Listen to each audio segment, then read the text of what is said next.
Movie के शुरू में हम लीडिया नाम की एक लड़की को देखते हैं जिसने अपने बॉयफ्रेंड जोना के लिए कुछ हथियार और बुलेट खरीदे ताकि वो अपने बॉयफ्रेंड और उसकी गैंग के लोगों को साथ लेकर एक सिविलियन के घर पर अटैक कर सके। दरअसल जोना गब्बर नाम के खतरनाक गैंगस्टर के लिए काम करता था और उसे डाउट था कि उसके बॉस गब्बर के पैसों को उस सिविलियन फैमिली ने चुराया है, इसीलिए ये लोग उस सिविलियन फैमिली के घर पर हमला करने की तैयारी में थे। लेकिन जब ये वहाँ पर पहुंचे तो लीडिया की फटने लगी और वो कुछ बच्चों के साथ बाहर ही खड़ी हो गई। लेकिन जब उसे घर के अंदर से गोली चलने की आवाज सुनाई दी तब वो ये देखने के लिए अंदर गई कि कहीं उस सिविलियन ने उसके बॉयफ्रेंड का तो काम तमाम नहीं कर दिया। लेकिन जब वो अंदर गई तो उसने देखा कि जोना ने उस सिविलियन को ऊपर पहुंचा दिया था और अब वो उसकी बीवी को पकड़ कर के उन पैसों के बारे में पूछताछ कर रहा था। यहाँ पर लीडिया अपने बॉयफ्रेंड के भयानक रूप को देख कर के शॉक्ड हो गई थी, क्योंकि आज से पहले उसने जोना को कभी भी इतने गुस्से में नहीं देखा था। यहाँ पर लीडिया जोना से कहने लगी कि बेबी कूल डाउन, शांत हो जाओ। लेकिन वो शांत होने की बजाय लीडिया के पास आया और अपनी गन उसके हाथ में पकड़ा दी और कहने लगा कि जानू, इस औरत के भेजे में गोली मार करके इसे इसके हस्बैंड के पास पहुंचा दो। ये सुनकर के तो लीडिया की हालत खराब हो गई और उसके हाथ कांपने लगे, क्योंकि उसने आज तक कभी मच्छर को भी नहीं मारा था, तो एक इंसान की जान कैसे ले सकती थी। ये देख कर के जोना उस पर गुस्सा करने लगा और कहने लगा कि गोली चला। लेकिन लीडिया के हाथ तो थर थर कांप रहे थे और इधर जोना उसे फोर्स करता जा रहा था। अब काफी देर तक जब लीडिया ने उस औरत पर गोली नहीं चलाई तब जोना ने उसे कहा कि साली हराम की मुझ जल्दी गोली चला। ये सुनकर के लीडिया का दिमाग खराब हो गया और उसने जोना पर ही गोली चला दी और उसका काम तमाम करने के बाद वो यहाँ से रफू चक्कर हो गई। फिर सीन चेंज होता है और हम लीडिया के बाप जॉन को देखते हैं जो अपने दोस्तों के साथ बैठ कर के उन्हें अपनी मिलिट्री की बातें सुना रहा था। यहीं पर किर्बी नाम का उसका एक बेस्ट फ्रेंड भी बैठा हुआ था। यहाँ जॉन उन्हें बता रहा था कि कैसे उसकी गलती की वजह से एक बेगुनाह इंसान मारा गया था और उसके बाद मिलिट्री वालों ने धक्के देकर के उसे नौकरी से बाहर निकाल दिया था। और सिर्फ इतना ही नहीं, जब ये अपने घर पर पहुंचा तो इसकी बीवी ने भी घर में नहीं घुसने दिया और कहा कि भाग यहाँ से साला मनहूस कहीं का। जिसके बाद से जॉन फिर अकेला रहने लगा। अब जॉन एक टैटू आर्टिस्ट बनकर के अपनी जिंदगी को बड़े ही सुकून से गुजार रहा था और उसके पास बहुत सारी खूबसूरत लड़कियां टैटू बनवाने के लिए भी आया करती थी। तभी जॉन के पास उसकी बेटी लीडिया का कॉल आता है और वो अपने बाप से कहती है कि डैड, मुझे अभी के अभी $2000 चाहिए। ये सुनकर के जॉन को लगने लगता है कि शायद उसकी बेटी किसी बड़ी मुसीबत में है, लेकिन इस वक्त उसके पास इतने पैसे नहीं थे। फिर भी वो अपनी बेटी को हाँ कह देता है। तब लीडिया उसे एक बार के बारे में बताती है और वहाँ पर आने के लिए कहती है। अब जॉन बगैर टाइम को वेस्ट किए फौरन अपनी बेटी से मिलने के लिए चला जाता है। काफी देर तक ड्राइव करने के बाद जैसे ही वो उस बार के पास पहुँचता है तभी लीडिया भाग कर के आती है और उसकी गाड़ी में बैठ जाती है। दरअसल वो अपने बॉयफ्रेंड के गैंग के लोगों से छुपने की कोशिश कर रही थी। अपने बाप की गाड़ी में बैठने के बाद उसे रिलैक्स फील होने लगा और नींद आ गई। तब जॉन उसे अपने घर ले आया और एक बेड पर लाकर के सुला दिया। अपनी बेटी की ऐसी हालत और उसे घबराया हुआ देख कर के जॉन को टेंशन होने लगी। फिर सुबह जब लीडिया की आंख खुली तो उसने अपने बाप से कहा कि डैड, मुझे वो पैसे चाहिए। तब जॉन ने कहा कि बेटा, इतने सारे पैसे इस वक्त मेरे पास में नहीं है, इसलिए तुम यहीं पर रह कर के अपने लिए कोई जॉब ढूंढ सकती हो। ये सुनकर के लीडिया मन ही मन में अपने बाप पर गुस्सा करने लगी, लेकिन उसके पास इसके अलावा कोई दूसरा रास्ता भी नहीं था। अब लीडिया अपने बाप के घर पर रहने के लिए तैयार हो गई और उन्हें अपने बॉयफ्रेंड के बारे में भी बता दिया कि वो बगैर टिकट के ही दूसरी दुनिया में पहुंच गया है, लेकिन ये नहीं बताया कि उसकी मौत कैसे हुई। इससे जॉन को भी समझ में आने लगा कि लीडिया एक मोस्ट वांटेड बन चुकी है और इसकी जान को बहुत ज्यादा खतरा है। फिर जॉन ने लीडिया से कहा कि मैं जल्दी ही तुम्हारे लिए पैसों का इंतजाम कर दूंगा और अब इसके लिए उसने अपने दोस्त किर्बी को फोन किया और $2000 उससे उधार मांगे। तब किर्बी ने उसे सलाह दी कि तुम्हें अपनी बेटी को $2000 देने की कोई जरूरत नहीं है, क्योंकि वो आवारा और बिगड़े हुए लोगों के साथ में रहकर के नशेड़ी हो चुकी है और वो इन पैसों को अपने ड्रग्स के नशे में उड़ा देगी, इसलिए तुम उसे पैसे देने की बजाय किसी डॉक्टर को दिखाओ। ये सुनकर के जॉन ने मन ही मन में सोचा कि अगर पैसे नहीं देने हैं तो मना कर दे, फालतू की पंचायती क्यों कर रहा है। फिर उसी शाम को हम दो आदमियों को देखते हैं जो जॉन के पास टैटू बनवाने के लिए आए थे, लेकिन जॉन को उन लोगों पर डाउट होने लगा, इसलिए उसने टैटू बनाने से मना कर दिया और अपने घर के दरवाजे को बंद कर लिया। ये देख कर के वो गुंडे खिड़की और दरवाजे को तोड़ने लगे। ये देख कर के लीडिया की फटने लगी। तभी अचानक से किर्बी अपने साथियों के साथ हथियारों को लेकर के यहाँ पर पहुँच गया, जिसे देख कर के वो गुंडे यहाँ से रफू चक्कर हो गए। अब इन गुंडों के लीडिया को ढूंढते हुए घर तक आ जाने की वजह से जॉन को लगने लगा कि उसकी बेटी यहाँ पर सेफ नहीं है, इसलिए वो उसे शहर से दूर एक सेफ जगह पर ले जाने लगा। तब रास्ते में लीडिया ने अपने बाप को सब कुछ सच सच बता दिया और कहा कि मैंने ही अपने बॉयफ्रेंड को मौत के घाट उतारा था, क्योंकि उस साले ने मुझे हराम की मौत कहा था, इसलिए मेरा दिमाग खराब खराब हो गया और मैंने उसका टिकट काट दिया। लीडिया की बातों को सुनकर के जॉन समझ गया कि गब्बर के गुंडे और पुलिस दोनों इसके पीछे लगे हुए हैं। यहाँ से ये दोनों एक होटल में गए और वहाँ पर इन्होंने एक रूम लिया। वहाँ पर इन्होंने टीवी पर एक न्यूज देखी जिसमें लीडिया के मोस्ट वांटेड होने के बारे में बताया जा रहा था। जब होटल के रिसेप्शनिस्ट ने इस न्यूज और लीडिया को देखा तो फौरन लीडिया के यहाँ होने के बारे में पुलिस को बता दिया। अब लीडिया ने फौरन ये बात अपने बाप जॉन को बताई कि होटल के रिसेप्शनिस्ट ने उसके बारे में पुलिस को बता दिया है। ये सुनकर के जॉन ने होटल के ही एक आदमी की मदद लेकर लीडिया के साथ एक खुफिया रूम में जाकर के छुप गया। थोड़ी देर बाद ये दोनों यहाँ से बाहर निकले और एक गाड़ी लेकर के भागने लगे। तभी एक अनजान आदमी पीछे से इन पर गोलियां चलाने लगा। फिर हम जेक नाम के एक बूढ़े आदमी को देखते हैं जो जेल में सजा काट रहा था। दरअसल ये जॉन का दोस्त था। अब जॉन ने किसी तरह से कॉल करके उससे मदद मांगी और कहा कि मेरी बेटी लीडिया को मारने के लिए उसके पीछे कुछ खतरनाक गैंगस्टर लगे हुए हैं और तुम कैसे भी करके उनका पता लगा करके मुझे बताओ कि वो कौन लोग हैं। ये सुनकर के जेक भी उसकी मदद करने के लिए तैयार हो गया। इधर जॉन अपनी बेटी लीडिया को लेकर के एक शहर में पहुंच गया जहां पर उसका दोस्त रहता था। अब जॉन अपने दोस्त के घर के बारे में पता करने के लिए एक बार में पहुंचा और वहां पर एक बारटेंडर से उसके बारे में पूछने लगा, लेकिन भालू जैसे दिखने वाले उस बारटेंडर ने कोई भी जवाब नहीं दिया। तब लीडिया ने लाइन मारते हुए उस भालू जैसे दिखने वाले बारटेंडर से कहा कि आप बहुत हैंडसम हैं, आपकी शक्ल शाहरुख खान से मिलती है, तो क्या आप मुझे इस एड्रेस के बारे में बता सकते हैं। ये सुनकर के वो भालू फॉर्म में आ गया और उसे एड्रेस बता दिया। अब जॉन को जैसे ही एड्रेस के बारे में पता चला वो फौरन लीडिया को लेकर के अपने दोस्त टॉम के घर पर पहुंच गया और उससे अपने उधार दिए हुए पैसे और बुलेट मांगने लगा। तब टॉम ने कहा कि पैसे तो मेरे पास में नहीं है, लेकिन तुम अपनी बुलेट ले सकते हो। फिर जब शाम हुई तो टॉम ने अपने बाइकर गैंग के कुछ खतरनाक गैंगस्टर को बुला लिया ताकि जॉन को उन लोगों से मिलवा सके। अब जॉन और लीडिया ने आज रात को यहीं पर रुकने का फैसला किया, पर जैसे ही सुबह हुई टॉम और उसकी वाइफ ने इन दोनों को गन पॉइंट पर ले लिया क्योंकि इन लोगों को पता चल चुका था कि लीडिया मोस्ट वांटेड है, इसलिए वो इसे पुलिस के हवाले करके कुछ पैसा कमाना चाहते थे। तभी जॉन ने मौका देख कर के टॉम की वाइफ के थोबड़े पर एक जोरदार पंच मार दिया और उससे गन छीन कर के टॉम से कहा कि साले धोखेबाज गेंडे की औलाद, मेरे पैसे वापस कर। ये देख कर के टॉम काफी घबरा गया और वहाँ पर रखे हुए सारे पैसे उठाए और अपनी बुलेट और लीडिया को लेकर के यहाँ से चला गया। लेकिन थोड़ी दूर जाते ही उसे पता चला कि टॉम की बाइकर गैंग उसका पीछा कर रही है। तब इस बूढ़े जॉन ने अपना कमाल दिखाते हुए उन सब का काम तमाम कर दिया। यहाँ हमें पता चलता है कि ये कमजोर और बूढ़ा दिखने वाला जॉन कितना खतरनाक आदमी है जो अपनी बेटी को बचाने के लिए किसी भी गैंगस्टर और माफिया से भिड़ सकता था। उधर पुलिस को भी इनकी लोकेशन के बारे में पता चल चुका था, इसलिए इन दोनों ने अपने हुलिये को ही चेंज करने का फैसला किया। इसके लिए जॉन ने अपनी दाढ़ी को पूरी तरह से क्लीन कर दिया और सलमान खान की तरह एक हैंडसम लोंडा बन गया। दूसरी तरफ लीडिया भी अपने बालों का कलर चेंज करके आलिया भट्ट बन गई ताकि कोई भी इन दोनों को न पहचान सके। अब यहाँ से जॉन अपने दोस्त जेक से मिलने के लिए जेल में पहुंचा ताकि उसे उन गैंगस्टर्स के बारे में इंफॉर्मेशन मिल सके जो लीडिया को मारने के लिए नहा धोकर के उसके पीछे लगे हुए हैं। यहाँ पर जेक ने उसे बताया कि लीडिया को मारने के लिए उसके पीछे उसके बॉयफ्रेंड जोना और गब्बर की गैंग के आदमी लगे हुए हैं। दरअसल गब्बर के पैसों को जोना ने चुराया था और उसने उन पैसों का इल्जाम उस सिविलियन फैमिली पर लगा दिया था ताकि गब्बर उस फैमिली पर डाउट करे और जोना पर किसी को भी शक न हो। लेकिन कहानी में ट्विस्ट तो तब आया जब लीडिया ने जोना का ही काम तमाम कर दिया और इसीलिए गब्बर लीडिया पर डाउट करने लगा कि सारे पैसे वो लेकर के भाग गई है। उधर हम लीडिया को देखते हैं जिसके पास किर्बी का फोन आता है। वो उसे अलर्ट करता है कि गब्बर की गैंग के आदमी उस होटल के पास पहुंच चुके हैं, इसलिए जितना जल्दी हो सके तुम यहाँ से निकल जाओ। ये सुनकर के लीडिया एक थिएटर वाली जगह में पहुंच गई जहाँ पर पहले से ही बहुत सारे लोग मौजूद थे, लेकिन असल में ये सब कुछ लीडिया के बॉयफ्रेंड जोना की प्लानिंग थी।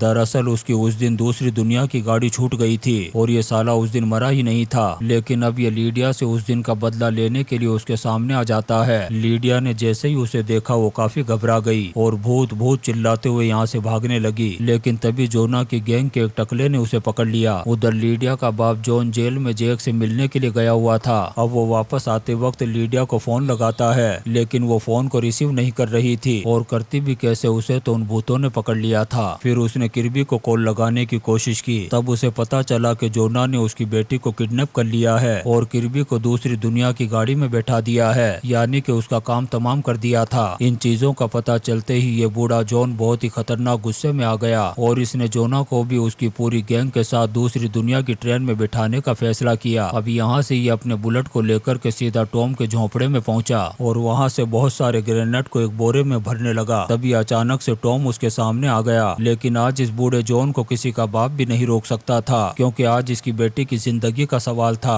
आज जो भी इसके सामने आएगा वो कुत्ते की मौत मारा जाएगा। अब यहाँ पर ये टॉम को भी गोली मारकर के मौत के घाट उतार देता है। अब यहाँ से ये आंधी तूफान की तरह अपनी बुलेट को तेज रफ्तार में चलाते हुए जोना के पास पहुंचा। यहाँ पहुंचने के बाद जोना के आदमियों ने पहले तो इसकी तलाशी ली और फिर इसके हाथ बांध करके इसे लीडिया के साथ एक गाड़ी में बैठा दिया, ताकि जोना इन दोनों बाप बेटी को एक साथ मौत के घाट उतार सके। लेकिन जॉन जब यहाँ पर आया था तब उसने इस गाड़ी के सामने अपनी बुलेट को खड़ा कर दिया था, और वो गुंडे जैसे इस गाड़ी के सामने से उस बुलेट को हटाने लगे तभी उसके नीचे रखे हुए ग्रेनेड में जबरदस्त ब्लास्ट हो गया और जोना के उन गुंडों के चीथड़े उड़ गए। ये देख कर के जॉन ने गाड़ी में ही बैठे हुए जोना पर अटैक कर दिया और अब इन दोनों के बीच में हाथापाई वाली WWE शुरू हो गई। ये देख कर के जोना किसी तरह से अपनी जान बचा कर के यहाँ से भाग गया। अब ये दोनों बाप बेटी भी यहाँ से भागने लगे। तभी गब्बर के एक स्नाइपर ने जॉन पर गोली चला दी, जिससे जॉन जख्मी होकर के जमीन पर गिर गया, लेकिन उसने गोली चला कर के उस स्नाइपर का भी काम तमाम कर दिया था। अब लीडिया अपने बाप के सीने पर सर रख कर के रोने लगी। तभी यहाँ पर पुलिस आ गई और उन्होंने जोना को अरेस्ट कर लिया। जब पुलिस वालों ने उसे ले जाकर के जेल में बंद किया तभी वहाँ पर जॉन का दोस्त जैक उसे देख कर के मुस्कुराने लगा, और ये मुस्कुराहट प्यार वाली नहीं बल्कि डरा देने वाली थी, जिसे देख कर के जोना को यकीन हो गया कि ये आदमी ट्रेन के जरिए से दूसरी दुनिया में नहीं भेजेगा बल्कि नासा के रॉकेट में बैठा कर के भेजने वाला है। और इसी सीन के साथ ये शानदार मूवी ब्लड फादर खत्म हो जाती है। दोस्तों, हम आपके लिए ऐसी ही इंटरेस्टिंग मूवीज एक्सप्लेन करते रहेंगे, तो आप चैनल को सब्सक्राइब जरूर करें और लाइक और कमेंट्स भी करें। Thank you.